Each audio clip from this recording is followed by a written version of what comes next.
téléspectateurs, je suis très heureuse de vous savoir déjà nombreux devant vos postes téléviseurs, devant vos tablettes, devant vos téléphones pour pouvoir bien sûr suivre votre émission sur Overdose News TV.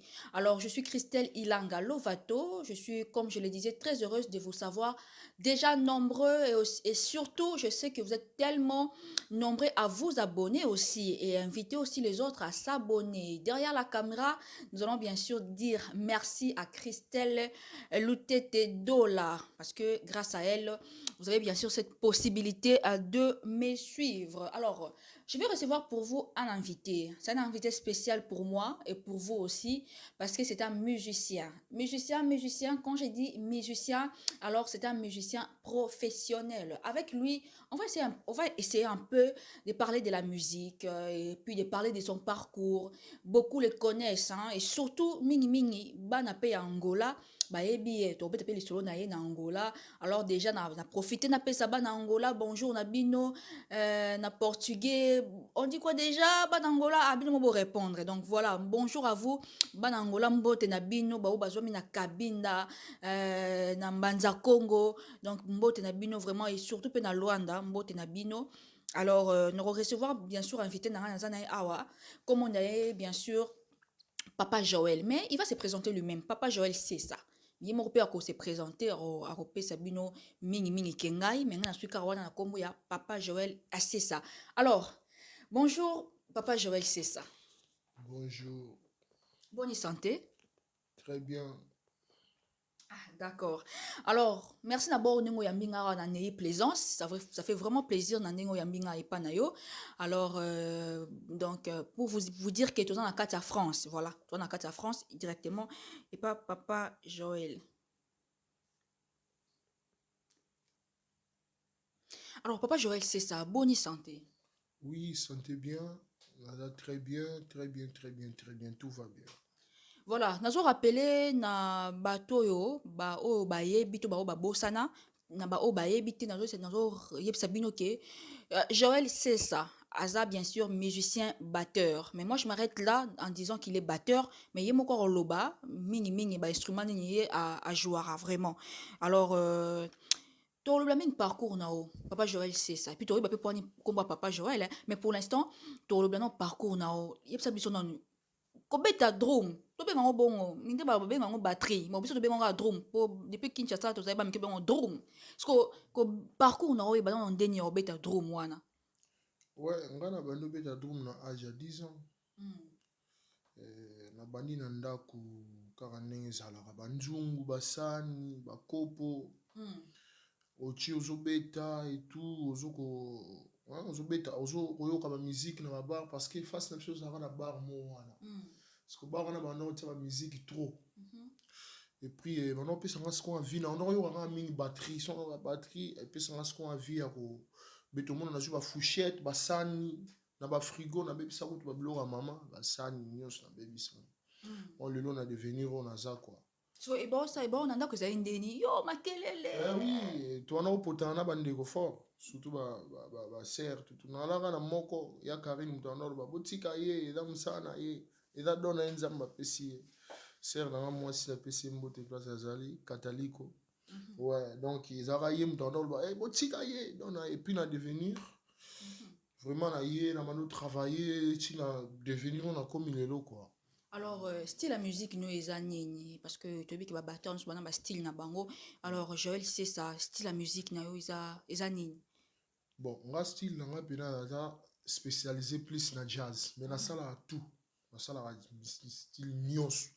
Parce que non jazz déjà jazz déjà spécialité dans nga ouais na sala tout na sala afro na sala tout parce que dans moment lelo soko sala tout reliaté donc faut y ba sala tout ba style les amours belé son na cité ba combo donc les mon ba style là belé mais non cité quelques combos tous par exemple tous du côté net ya ba kibin tous na salsa merengue cha cha cha wamanko charanga donc côté Brésil tous na pagode samba Bolero, Bolero et puis Lambada, tout qui kota Cap Vert, tout ça na ba funana coladera, kota ka ya Angola, tout ça na ba semba, masemba, rebita, et tout ça na makope, tout ça na chanda, et puis tout ça na ba ripap, ba kota ba américain ripap, ba roi gamefil, tout ça na ba ba guerre zouk tozana ba zouk tozana ba compas tozana ba slow R&B tozana ba vals ozo comprendre tozana ba kilampanga moderne tozana ba reggae tozana ba funk tozana ba mbebele na kati ya musique siko biloko wana nyonso na ba secret tozana ba bossa nova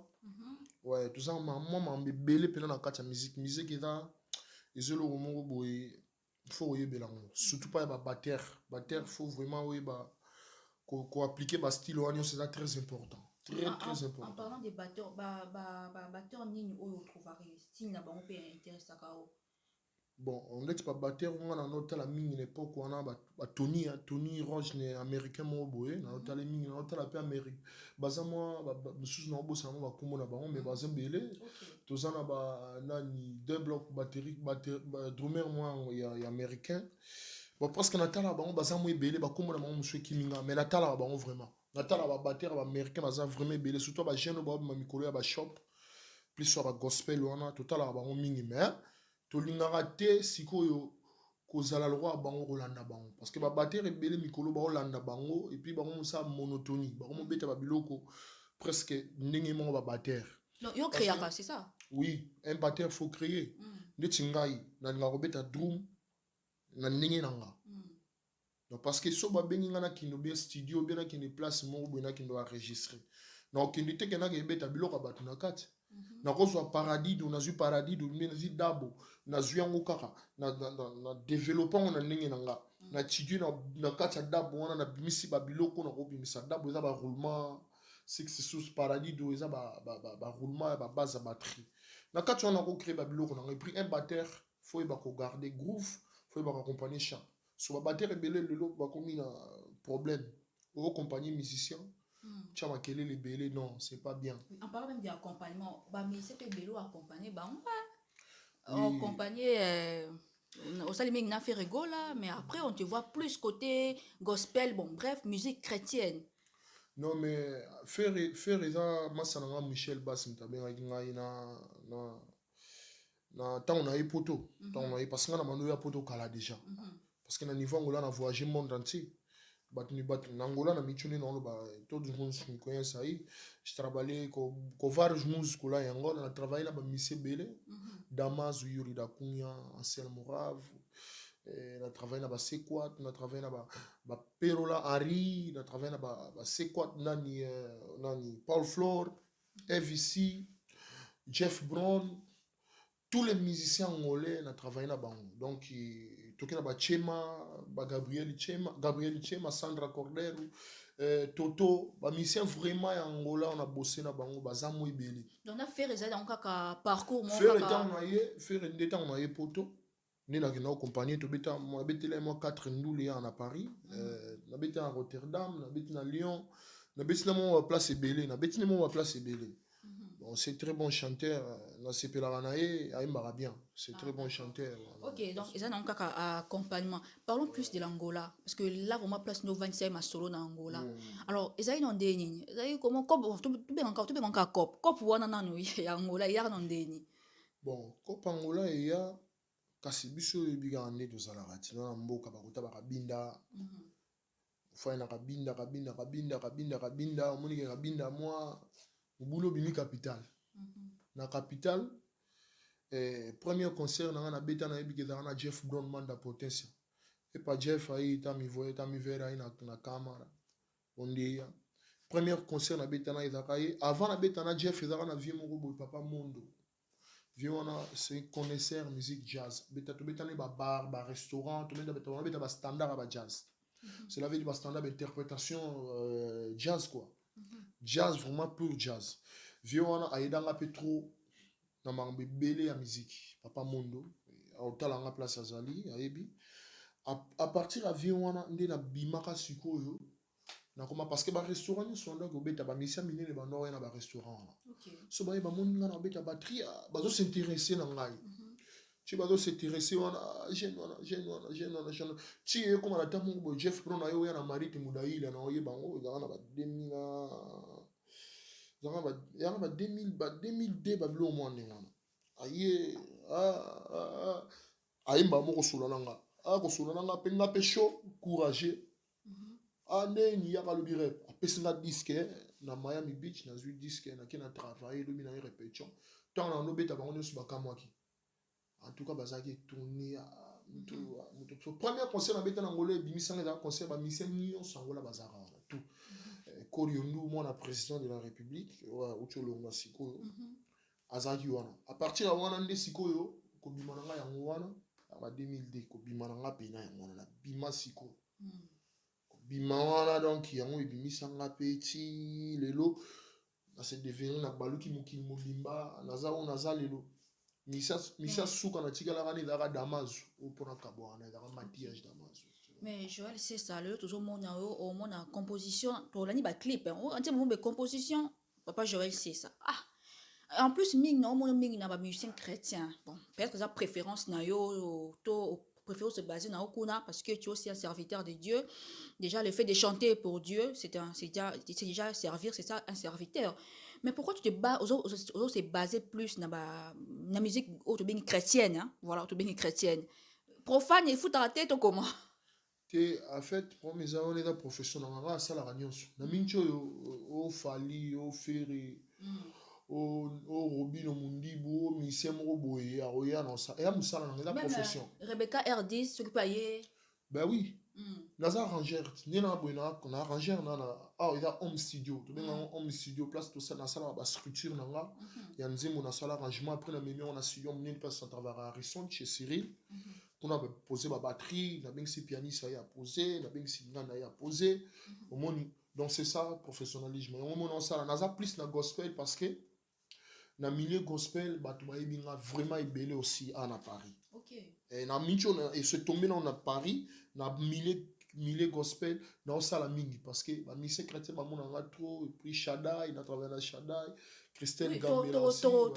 C'était sur ma mission au travail dans Baron parce que de très belles chansons, hein, surtout ça. Oui. Voilà. Alors, pour n'aller que Mouto est un bon batteur et c'est gagné. Bon, pour que Mouto est un bon batteur, premièrement, il faut en la discipline, il faut en la travail. Discipline, cela veut dire quoi? Discipline, tant qu'on accompagné, tant qu'on accompagné artiste.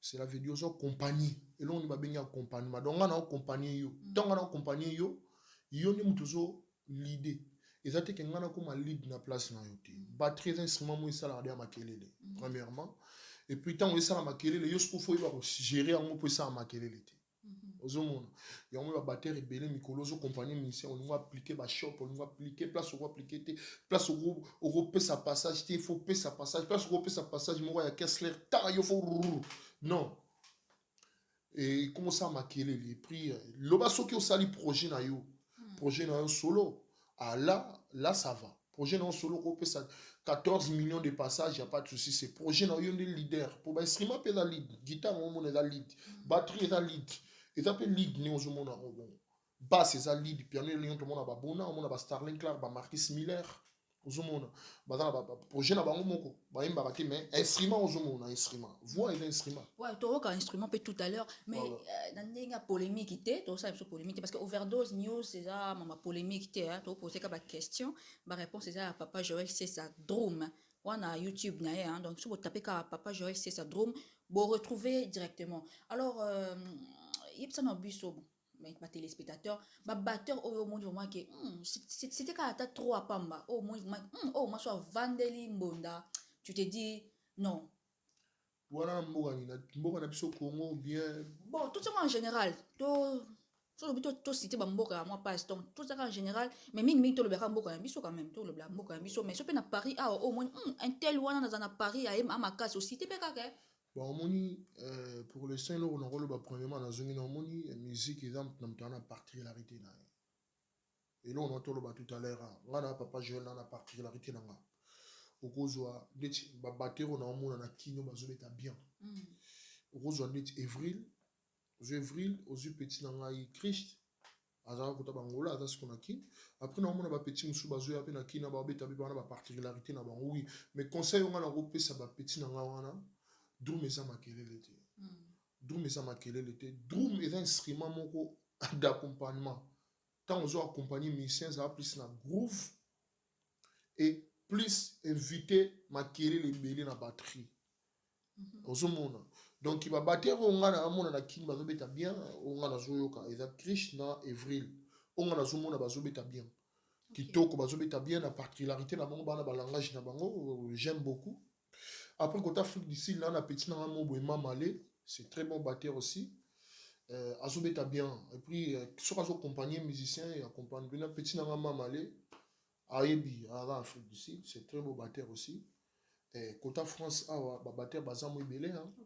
Batteur côté ba langage à blues côté ba langage à rock côté ba langage un peu tout wana on le ba professionnel parce que na l'église vraiment laisse tomber ba mission bazati tu vois il y a rien de mission au ba beta bien na église bazati mais na côté milieu professionnel il y a des batteurs côté ba camerounais côté ba ivoirien ba batteur il y a bien bazali o musunga na ebité que ba komo na mona ebité mais ndeko taka na ba YouTube mona zobeta mais abeta na langage na ye donc azobeta na inene na yango mona ba professionnel ba sangana pour tout ça beti ba chance ba batteur parce que oh eloko on a beti da bien wana ozuyango eloko on a beti da bien ozuyango donc c'est comme ça quoi voilà na Kinshasa kuna toyebi na maison mère ba sitara mingi Papi Kakol c'est un batteur aussi mais je pense qu'on va citer bon Papi Kakol normalement na koloba bon ezate pour na robo ya ye ezate pour na robo ya ye mais aza drummer asali style na ye na côté milieu seben côté seben en tout cas c'est très beau batteur mais nga eloko na koloba na ye eza ke c'est basé plus na makamususu aluka à investir sur aïban seben en tout cas côté wana je te dis c'est très bon abeta ba Zénith abeta wera abeti trop il y a un concert muso aya kutangola abeta na Angola ya muso oyeba te aya abeta pe na batterie na Angola ba concert muso ba abeta na wera biso to wana monde muso jazz tu vois oyeba ngati pona on a le rapport tika oyeba te ke na congolais et mais ara ngai ngam na betela Toto Sandra Cordero na batteur on bobo no binga américain mais na américain te na congolais donc zaki ngai. Voilà, alors, on a presque un souka avant to tika opé au ça la démonstration de balobaka. Alors papa Joël c'est ça.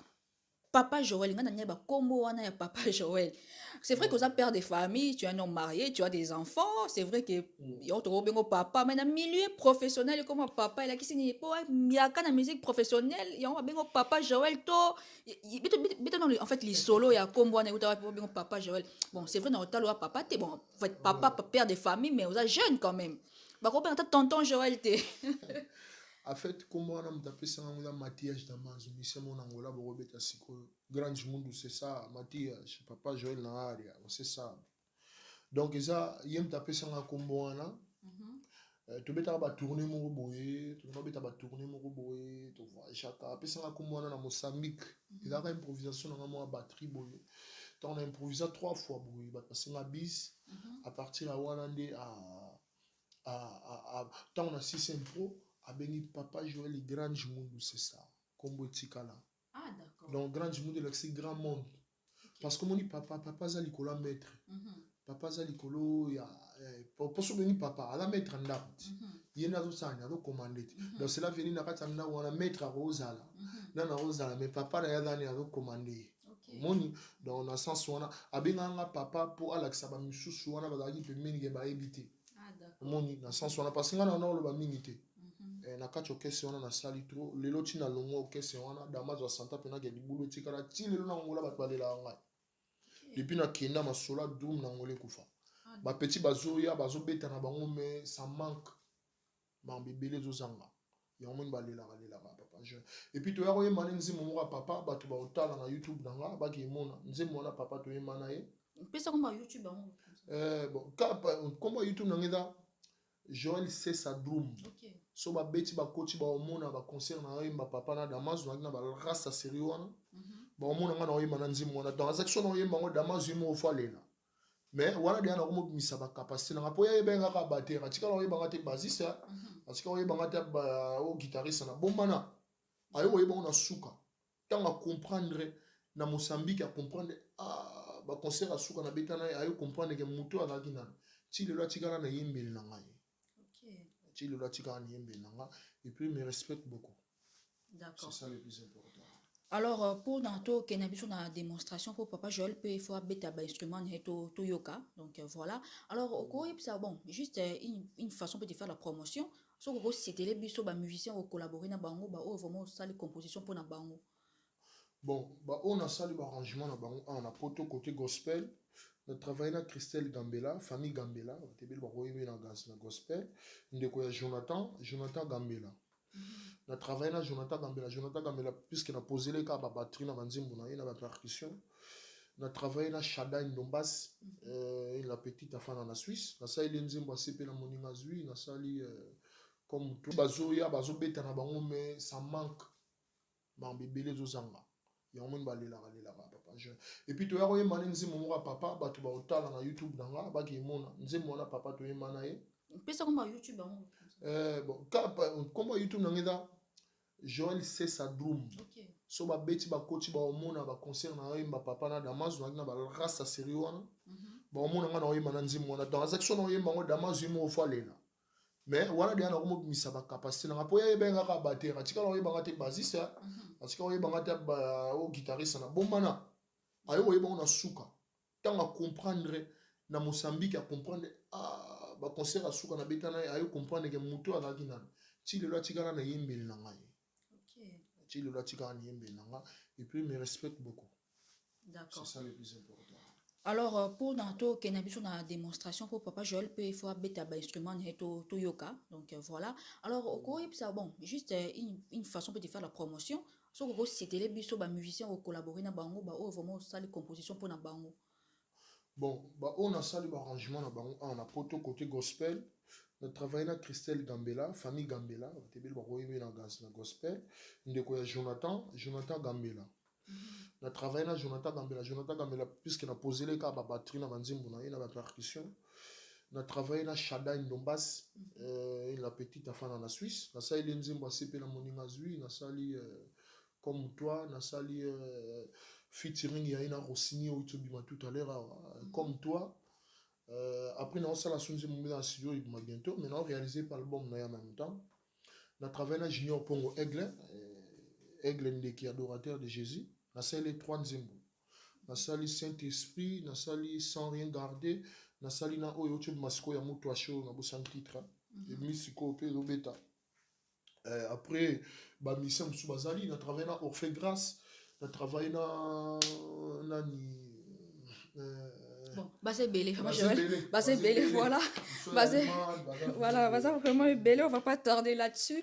Fidèles amis téléspectateurs, merci à vous d'être nombreux jusqu'à présent en train, bien sûr, de suivre Overdose News TV qui vous est présenté, bien sûr, par Christelle Ilanga Lovato. C'est qui baron qui m'a solo en moto zongeli donc bon mais c'est encore na YouTube hein, bon mais c'est na YouTube, bon s'abonner massivement na Overdose News TV. Donc, pour retrouver j'espère que tous mes fanatiques de Kinshasa, ils me disent tout mon hôtel. Donc, une seule adresse. Le seul endroit où beaucoup de Christelle Ilanga Lovato, c'est ici. Nulle part ailleurs. Kuna sauté. Moni kuna. Bon, mais kaisou kout koke kuna te. Boyande awana Overdose News TV. Vous ne serez pas déçus comme d'habitude. Hein? Alors, nous sommes déjà arrivés à la fin. Je vais permettre à mon invité, bien sûr, de faire des dédicaces parce qu'il faut dédicacer bateau. Mais tout à l'heure, avant, on a désannoncé, boyo kandenge nini, azo bet instrument nae parce que tout ça pas nae. Bon, mon home studio nae, to a bet instrument nae, mais na permettre quand même avant na clôturer à faire ba dédicace nae pas bateau tous. Ning bateau en banangola parce que place ndeto yebeli yende kuna. Alors Papa Joël, moi mbote na bato tout balandi biso ope bazo continuer kolanda biso. Ouais, mbote na na ope sa basé belé hein. Cité na okato, cité na. Mathias, Jeff Brown, Yuri, mbote na bino ngwana, ba mana mai tu yangola, ba bagari, ba soldi, Yola, Henri, bazamo ebele epa. Papa Joël Itaki dans l'area, mbote na bino yangwana. Je suis en France. Quand Sabi nous t'esquisser, taï na area. Bon en France, madame Bana. Ouais, moi si na yoana, Christelle Loteti. On a mis sur Kitoko dernier là, arrêté à la classe. Donc, famille là bien. Na ba ndeko na nga baza ba Ludovic. Tout ça na ba sœur na nga aimé na Nantes. Ba c'est belé. La petite mère na nga mbote Gilène Mafuta ba on tout. Donc baza moi belé famille quoi. Gypsy donc mbote na yo ba petit na nga ba Béni ba Franklin baza vraiment moi belé. Donc c'est bon quoi. Voilà, merci beaucoup, Papa Joël, c'est ça. Ça fait vraiment plaisir. Qui a donc ba otu bolandaka, ope bolingaya, boya panaye, enfin ça a venu aux compositions. Bon, so na cadre musala, oui. Oya Monique alingaya, ndeti mikolo nazana Ibrator, mais c'est moi là qui fana ça un projet moko boye. Mais ana maman ça. Ibrator piano. Ibrator piano ouais. Non sur l'année tout sur l'année très bien. Fona ça là projet mon aïe et puis et dans le cours quoi. La tine la reine à moi si moi c'est plein en forme mais yobi à distance mais nzamba sunga na kitakin kalate pour na joie babilo on a na bosser na na projet mon aïe na ça na niveau angola. OK. Mais au nyo sa Monique a ouais travailler na papa Joël na za on donc comme arrangeur puis na ça musique nyo tout. Et dans la musique monte compliqué à mutu na ma. Nyo na ça là essentiel au côté na mutu artiste. Oya yé devant yo au pesa logo ya ligi c'est tout. Voilà. Le plus important. Donc boya parce que atani ba femme ou ba fille à travailler na bango pe ça la ba composition pour na bango mais seulement boya pour na musala. C'est un homme marié. Ya kane pour na musala. Voilà. Donc, c'est moi qui songi. Alors, moi aussi, de ma part, fidèle ami téléspectateur, j'ai dit merci à tous ceux qui nous suivent à ce net moment. J'ai dit aussi merci à mon mari, donc Christian Langou, Mbotenae Payazali. J'ai dit bonjour. À merveille, voilà que depuis Kinshasa, moi, na UCC à Tongo, moi, na maïle yankati à UCC wana. Et j'ai dit bonjour à Divine Mputu, la Taylor. J'ai dit bonjour à tout le monde, bonjour à tout le monde. Bonjour à la grande équipe de Overdose News TV à partir de Kinshasa. Merci à Christian Odia, à Neskins Ngoma, ainsi qu'à David Matoto. Et puis, je n'oublie pas aussi celui qu'on appelle Nathan Lumumba. Donc, ça, c'est mon équipe à partir de Kinshasa. Bonjour à vous. Et à partir d'ici aussi, j'ai une très grande équipe. Donc, merci à vous d'être là. Alors, cet instant, nous allons bien sûr suivre Papa Joël. Oui. Ici, moi, au bêta batterie, parce que batterie dans l'électronique, notre travail, il a réagi sur l'écouteur. Donc, on a bêta guitare, on a bêta basse. On a pu savoir, moi, exemple, dans la salle. Et puis, sur le limbo, on a bêta batterie, on cliquer dans YouTube, Papa Joël, c'est ça, drum. Bon, on a une bêta batterie, ou bien dans Instagram, Joël, c'est ça, drum. YouTube, Joël, c'est ça, drum. Bon, on a une bêta batterie, plus. Parce que, la batterie électronique, on a travaillé plus dans l'écouteur. Moi, il y a un son et zalaté. Donc, tu as disponible. Il y a disponible, les petits basses là, on a bêta tout de suite, on a piano, on a bêta guitare, on a bêta. Dans la Sabino, un peu moins connaissance, on a yébi par rapport à l'enregistrement, on a ça là. C'est ça. D'accord, fidèle ami téléspectateur, moi je m'arrête là, na tikel bino vraiment temps, boyoka, Papa Joël c'est sa drum, azo beta, instrument nae anandaku, boyoka savoir-faire nae, surtout le savoir-faire. Et puis je n'oublie pas aussi de dire merci beaucoup et puis bonjour à Tony Koko Kuntwala. Tony Koko Kuntwala, bonjour à toi et à mon artiste hein, Rebecca R10 hein, donc pour snapper manager quoi. Donc ils ont managé Rebecca R10 à partir à Kinshasa. Donc bokene na YouTube, il y a Rebecca R10 boyoka titre nae Sikabemisi Bazoua, une très belle chanson dont je vous invite tous à les suivre. Quant à moi, pour l'instant, je vous dis bye bye, mais suivons bien sûr les savoir-faire de Joël Cessadroum. Ça, par exemple, le Mongo, vite fait.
Yeah.